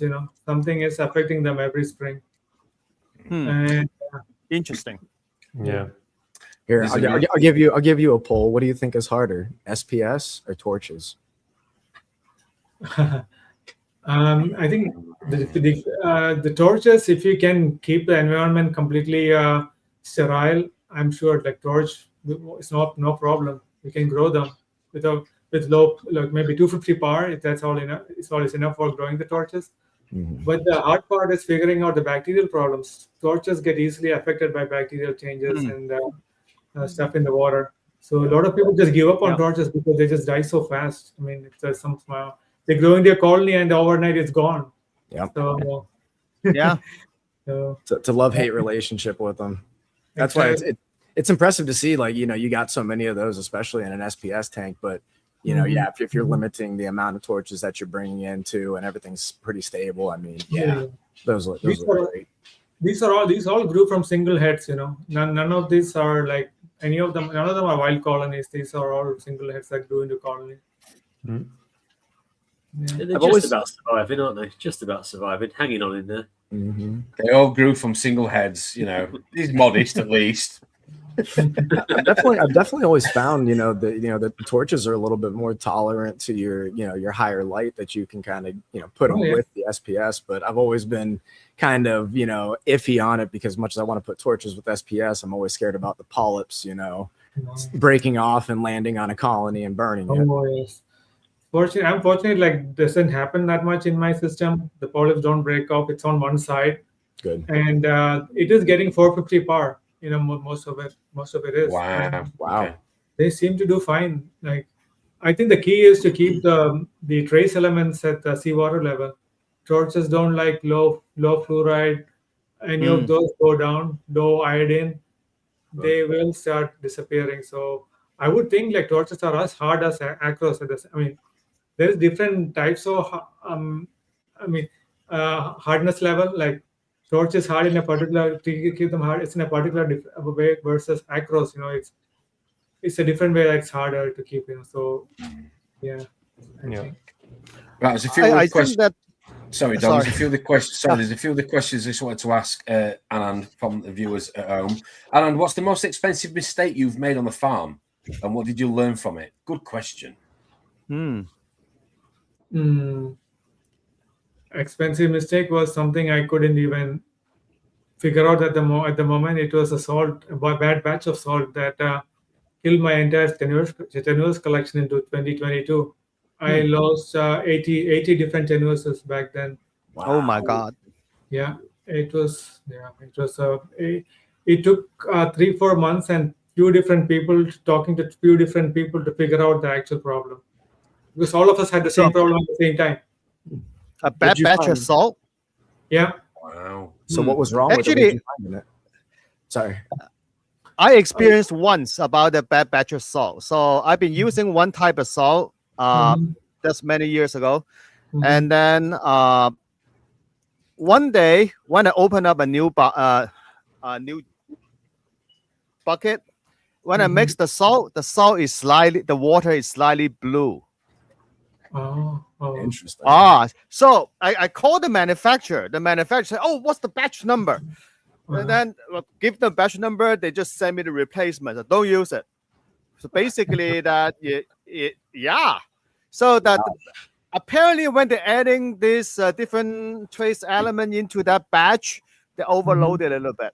So the thing is pale blue, light blue, the in the bucket. Wow. Well, yeah. So what I did is I totally ditched that brand of salt. End of story. Yeah, that's what I did as well, along with all the people who had the same problem. But the water was mixing clear for me. It was like when I do the water change, I had a huge homewrecker colony in my display. It had full polyps out on one side, and it was RTNing from one side. Oh my God. Yeah. Was it like a quick RTN as soon as you did your water change, or did it take a week? No, quick RTN. Like next day, as soon as I do the water change, in the next few hours, I start seeing the skin peel off from one side. Yeah. And it was happening. So I was wondering whether it's a spring thing. There was so many things in my mind. I did ICP test to see whether there was an ICP issue. ICP came out clean. I wish there was an organo MS test back in the day. If it was there, we could have figured out what the actual problem was. And the salt manufacturer didn't agree to that. There was a problem with the salt for a few months until everybody pushed them to figure it out. And they finally said they will replace my whatever salt I have left with a new batch of salt, basically. After the fact that you've lost it, you know. Lost everything. Yeah, maybe $30,000 of salt. So you never really found what the actual, you know, what was bad in it. No, we didn't find out what was bad in that because ICP came out clean. Huh. Yeah. Huh. Well, since we're having an honest moment here, Leo, any expensive mistakes made? Leonardo's Reef? Be honest. And on the Bible. Oh, let me Reefing Bible. Oh yeah. Forgot to switch the lights back on timers and let them on all night. Whoops. I think that was a pretty bad one.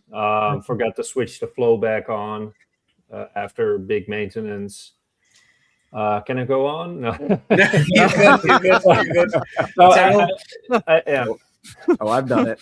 I mean, this was back years ago when Lindsay and I we were leading up to our wedding. I didn't have any automation on the systems, and I had tucked all my dosing bottles away in cabinets, and it was out of sight, out of mind. And by the time I realized it, my alkalinity had dipped so much, and it was on our wedding day. And did a water change, turned the doser back on, and I swung my alkalinity super high. And for the next 3 weeks, I watched like $20,000 just die in front of me. And she'll tell you, man, I used to come out with my coffee in the morning and I'd stand in front of that tank and I'd cry. Because it's just, but you know what, I'll say this. I got more into my feelings about what I lost. And if I just would have stayed on it and just did the water changes and stayed with it, I probably would have lost much less, but I kind of just let it go and just kind of lost the steam for a couple weeks, and it actually made it worse. Yeah. So, you know, got to ride through it, but I've done it. Okay, the recent hard lesson learned, I had to bring it up because so the lights, the Atlantics were running. I could see that it was running fine, but it was not actually running fine. You know, they were running at half the power at what it should be running normally, and I didn't notice that for a few months.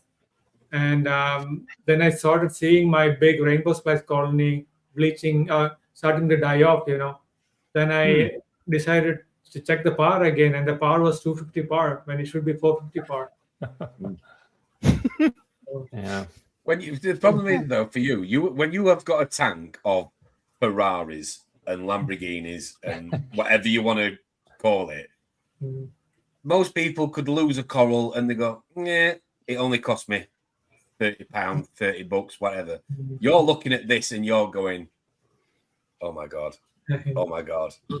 Terrell just said $20,000. There's some serious investment here, isn't there? I mean, Leo, I mean, you know, you've obviously got the farm over there in Holland. I mean, you know, Dong, he's pulled his hair out over this, you know. I mean, look at him. Yeah, I see I have no hair. I got a lot of gray hair from the whole thing. and it's more than the money, but it's the time, and the effort. And like some of these pieces are just so unique and you're never going to see them anywhere else. And you know, man, if I go back through and I look at the pictures sometimes, and it's funny because Lindsay looks at him, she's like, "Do you have that one anymore?" I'm like, "Nope, lost it. Nope, lost it." She's like, "How many have you lost?" And there's a question here for One Piece Corals again, saying, "Can you please talk about carbon, catalytic activated carbon?" Yes. I just keep running a little bit of carbon. So every 4 hours it runs for like 30-45 minutes, and it just keep running throughout. I change it out every month.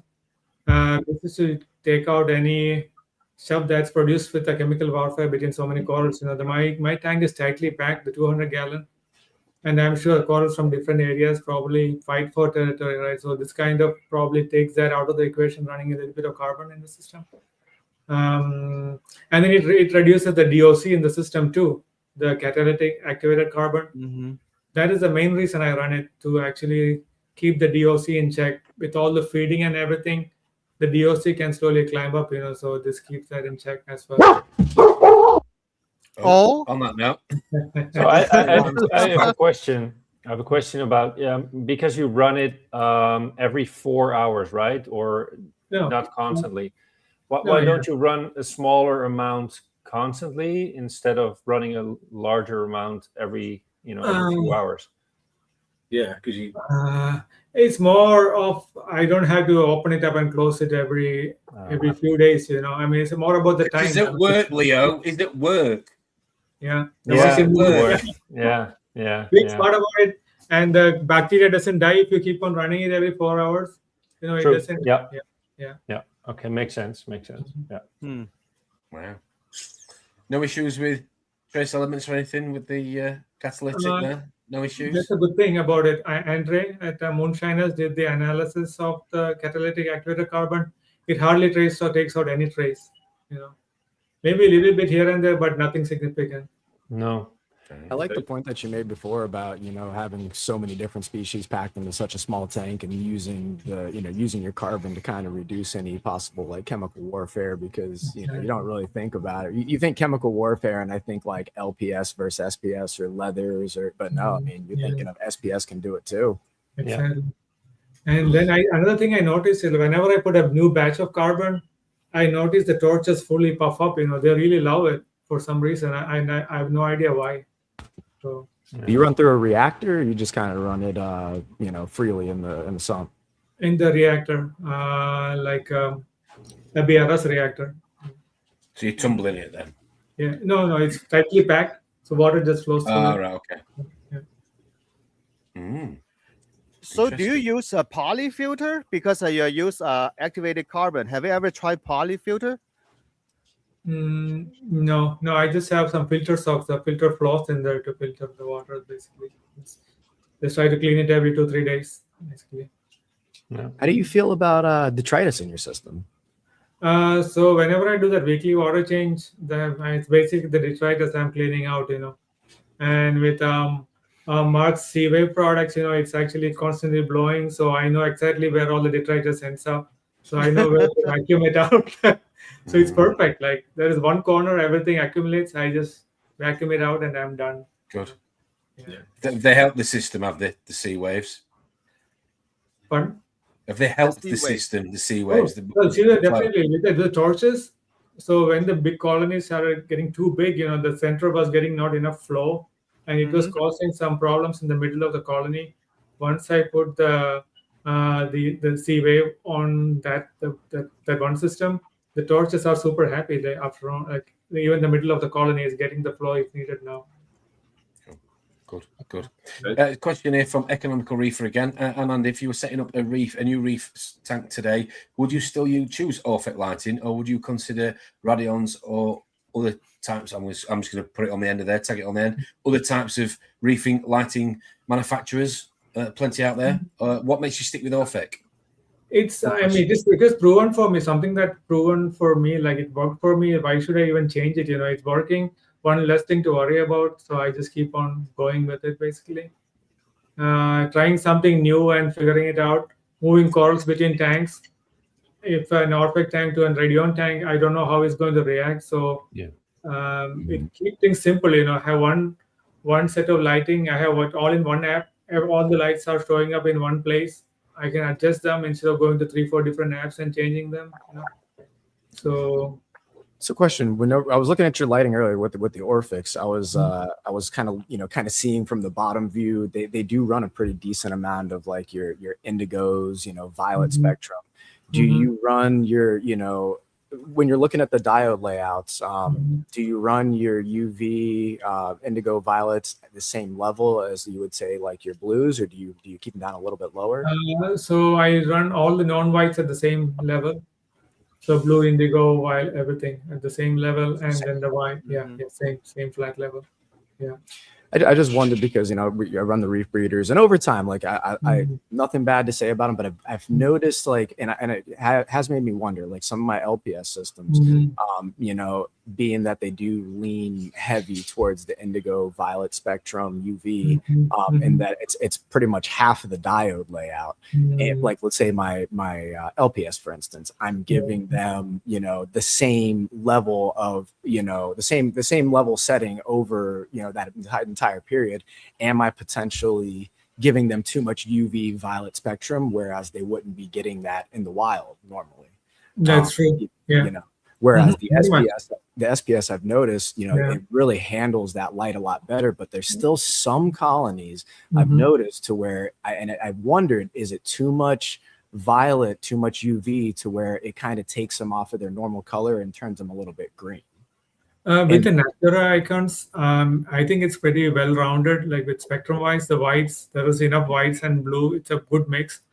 So in the 200-gallon, I run half day, like full spectrum, everything at the same level, even whites, like 6-7 hours, and then drop down the whites and then just run the blue for the rest of the time. And I have a spectrometer, so I check the actual spectrum. So it peaks around 430 nanometer. 430. Oh, interesting. Yeah, 450. It has double peaks at 430 and 450, so it covers both of them pretty nicely. And then if I want to, I can bump up the white to get even like a 10K kind of look. It's everything is like kind of possible with the Natura icon for me. So if I want more white and give it the 10K look, I can make it happen. And I actually do run the system half a day for 10K kind of look, So, you don't want too much light, otherwise you end up looking like Jamie, bit burnt and crispy. Right there, mate. Oh, yeah. Spend a lot of time outside, Tom. You should do the same. Vitamin D is good for you. You'd be fishing, aren't you? You'd be catfishing. You'd be catfishing, man. Okay. So, Leo, what's your opinion there on lighting then? Because you're obviously a big T5 halide sort of guy.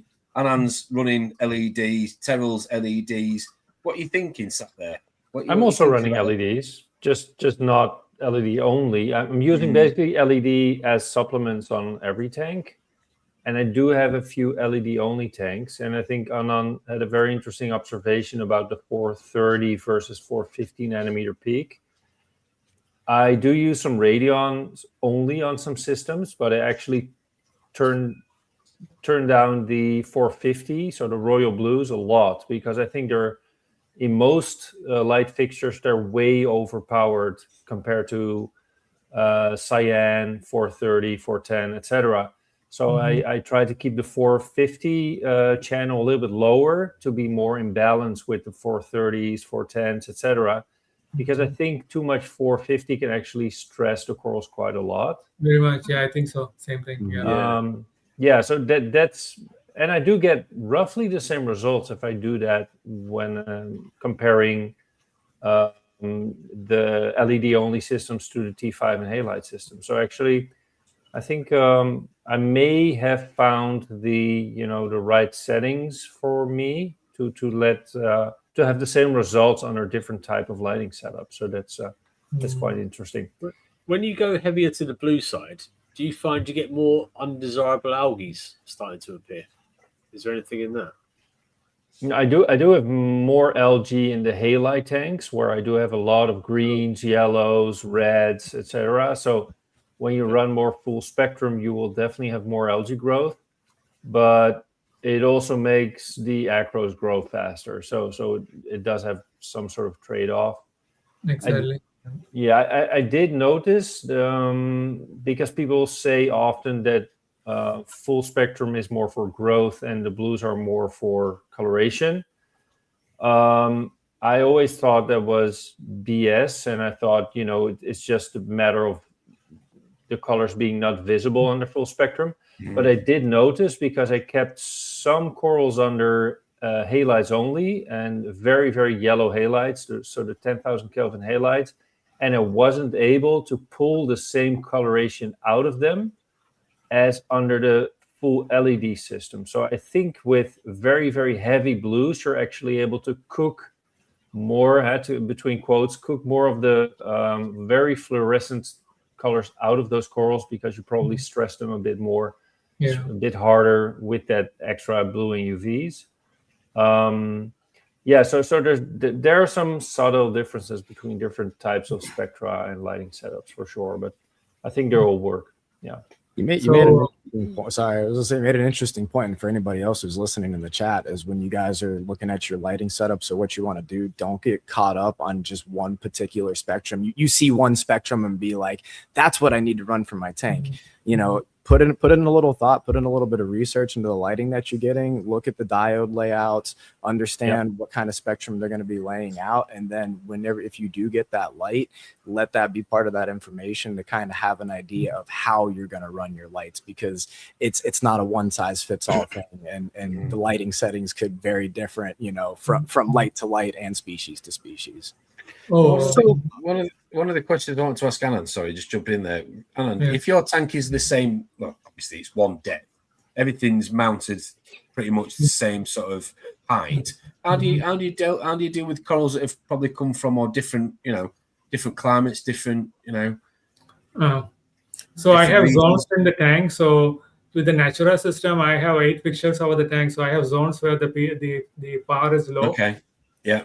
They keep those corals over there and the rest over there. And then with respect to lighting and aqueous, there is an important point I want to make. So aqueous is not just for alkalinity, it kind of shows you the health of your system. There's a delta pH indicator that shows you when the photosynthesis peaks and then when coral skeleton starts building. So the photosynthesis drops and the delta pH drops. So it shows you exactly when the coral is hungry and when you can feed the corals, exactly when photosynthesis stops and then coral skeleton building starts. So you feed the coral at the right time. And if you want to improve aeration of the system, the delta pH kind of shows at night how much the pH is dropping compared to ambient carbon dioxide level. So it shows you there is area to improve the health of your system by aerating the system more or bringing in outside air. So that is another important point I want to make. Yeah. Well, is that a measurement of respiration rates or something then that affects pH? The respiration of the system, the heartbeat of the system, it shows that in the graph. So you said with the delta pH, it'll kind of tell you when you want to feed. So I watched that graph as it's going up, and it'll get little drops and then kind of almost like a pH graph. So when are you wanting to feed? When you see that drop or what? The drop, when it finishes, when it peaks all the way up and then start the drop, that's when you start feeding. So would you think that's essentially measuring, as you're watching that graph grow up, you're actually measuring it's consuming, and then it kind of takes a reprieve and then stops for a second to eat and then starts growing again. Start to grow. So when it's ready to build that coral skeleton, it has all the food needed, to build the skeleton properly. So you'll see the delta pH drop at that point. Okay. Exactly. Yeah. I never. That's something brand new to me. That's got a real value to it. That is very much. I mean, it's Alan, like CRT Reef. He's the one who actually pointed this out. That the delta pH has that particular impact, on the coral. Like you can actually see the heartbeat of the system. So we were working on feeding the concoction at that time of the day, to see the best results, basically. So that could be massive. Sorry, there. That could be massive, right? So some of these coral feeds we're buying, they're expensive. They're 30, 40 quid a bottle or whatever. If we're putting them in at the wrong time and not getting maximum uptake, we're effectively just wasting a feed, right? You're wasting it. Like if you're feeding at 7 in the morning, it's basically getting wasted. They're not actually consuming it. They want it when they're hungry, not when they are like wasted off. Yeah. Wow. Okay. Can you also actually measure photo saturation? So when the corals actually received enough light, is it possible to also extract that out of that data? Or I think the delta pH, if your light cycle is too long, I'm thinking it may kind of show you when the corals are done photosynthesis. So you will see that in the graph. All right. Okay. Yeah. Interesting. I'm making notes as we go. This is something to research, really. Louise is watching this. Acropola's watching this, Terrell, while he's doing his bench presses, ready for his calendar pose for Rap Orlando next year. It's going to be entertaining, that for sure. Okay, all right, okay. Any frustrations, Anand, in the hobby? Anything that you're still trying to overcome? Anything that you're trying to sort of, I suppose, perfect? Anything that you find difficult with all your years of expertise? Anything that could be easier? Going to try and prime it out of you a little bit. Anything that annoys you? The main thing is the biology. I wish there was more study done in the biological side of things to figure out like what bacteria, where it's coming from, why is this issue or starting all of a sudden, like the torch is losing head here and there, like what is causing it, So I would definitely I'm thinking in the next few years, there would be some development in the biological side of things, figuring out how to keep the corals happy. Like example, the phages, I know there are a few scientists who are working on figuring out phages to fight the bacteria. I'm really looking forward to that research side of things. Because it really is a bit of a guessing game with this stuff, isn't it? It's the unknown. Mm-hmm. Yeah, when things are super bad, you have to do that Cipro treatment or something on the torches, to stop them from dying off. Otherwise, you can easily lose the whole colony in a few days, the torch colonies. Yeah. One thing I haven't asked you is how many corals, just out of interest, do you actually house? So how many do you have in your collection? If it's a bit of a Pokemon sort of craze or sort of fad, how many? You must know. I wish people send me corals, right, to back up. So I stopped counting probably a few years ago. So I really don't know. At least maybe 200-300, I would think.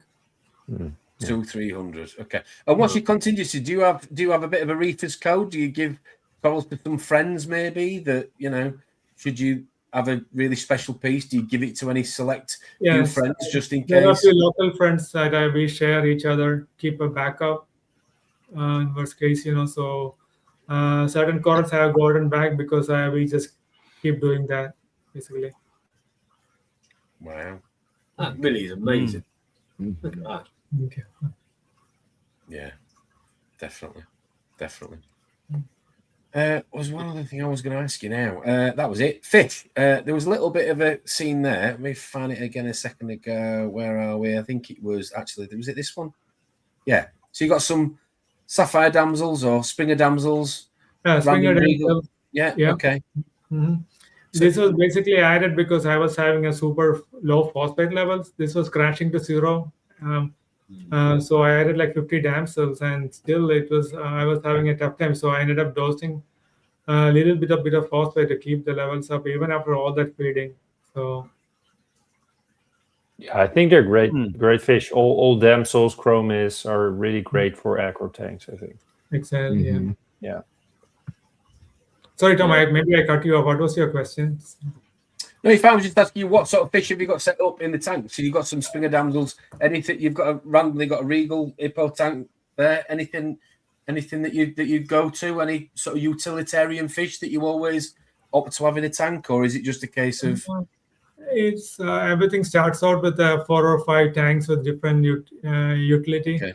Yeah. And then you add on fish from there. So even a copper band kind of helped with. I had a bunch of aptasia taking off the copper band, cleared it out completely.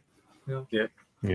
I'll extend the question, Anand, as the only fish guy here or invertebrate guy here.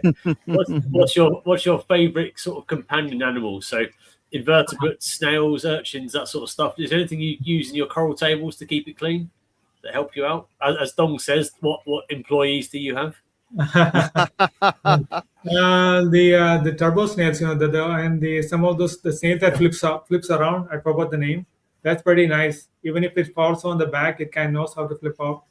I keep buying those snails. It can keeps the tank clean, and then there are these tiny flat snails that keep multiplying in the system and taking over, cleaning up. Then the brittle stars, there is millions of them in the system, cleaning up the tank as well. So, and especially those tiny snails that grow out of nowhere, like just breeding in the system that keeps frag racks and everything clean. Yeah, okay. Like stomatellas and things like that. Stomatilla, Yeah, those are great. I love how the brittle stars just kind of start taking over and getting under all the frag rack or frag plates and everything. I mean, they're great, and It's insane. what's cool, the fish love them too, man. As soon as I'm pulling up plates, the fish are just going in there and just tearing them up. So it's food and cleanup crew. Yeah. Oh, and the thing is that those brittle stars, there was like at least 7-8 different varieties in my system. I didn't know there were so many. That's cool. Yeah, like the white one, the tiger one. Different colors. Yeah. Brown, yeah. So, Question: do you keep clams? I do have one clam in the main display. That's pretty much it. So it's because of lack of space. I wish I had the space to keep more. Yeah. Okay. And the clam it's at least 12 or 14 inches. It has grown big, the last couple of years. So. I don't know. Yeah. Secret to amazing polyp extension, and we're talking about the corals here. Let's keep it clean, please. It's Friday, I know. Polyp extension. I think it's basically the tank being at seawater levels, with all the trays. Yeah. Okay. That really helps with the polyp extension, I would think. And pest free. Pests as well, yeah. Yeah, not too strong of lighting. Keep it around 450 par for most of the time. But at the same time, I cannot say that about every coral. There are corals that take 750, 800 par, and they're still happy with the polyps fully out. So it is each specimen. They have their own characters and personality. So. Yeah. Alex Brooks is asking you, what's your most challenging acropora to date? Oh, no speciosa is no very. Yeah. So, what is your eye dye level? It's around 85, 90. So, do you see any correlation between the eye dye level versus the polyp extension for acro? See, I mean, I've been dialing everything together at the same time, so okay, I really don't know the impact of a particular element on something. But I have generally noticed like something like zinc, I do dose, but even after dosing, I still get low readings, and I know zinc has a very good impact on the actual polyp extension or the coloration of the coral. When I have it at around 2 to 2.5 microgram per liter, I see the effect on the coral. Yeah. What about? Sorry, there, go on. It's always low. I always read low in my case. Zinc, right? Yeah. Yeah, zinc. It's weird. You can keep adding it, and whenever. Yeah, it can, of course, if you overdose, but if you're careful, it's really hard to get up. Yeah, exactly. Yeah. I was going to ask Anand about your organics dosing. We spoke before in the green room about you dosing nitrates and ammonia and stuff. Does that have any effect on polyp at all? Is that a feeding response? I do 100%. Like nitrate about 10 helps with the polyp extension of the tenuous. Once things are below 5, 2, then some of the tenuous don't react well. The polyps kind of stay in, but like around 10. I have even run like when back in the day when I started dosing nitrate, I have done my system as 20, 25 nitrate, where corals look like super insanely crazy beautiful, like the colors, but the growth kind of slows down. So that's why I dialed the nitrate down to around 10-ish, where it's kind of a good balance, between growth and coloration. Okay. Yeah. Favorite LPS coral then on the flip side of this before we wrap up? Any LPS corals that stand out to you? I know you're a stick man at heart, but what other corals do you like? Come on, must be other things you like. Oh, the gynoporas. I wish I could keep them. My tanks have so much flow. It's so hard to like keep them happy. I've tried many times. They just keep dying off on me. So I need to figure out how to keep them happy. Yeah. So, I was just finding a clip there that you'd sent me. So that's some nice little movement there on the torch, isn't it? Yeah, it's an ocean sea wave, it's producing that motion over there. Yeah.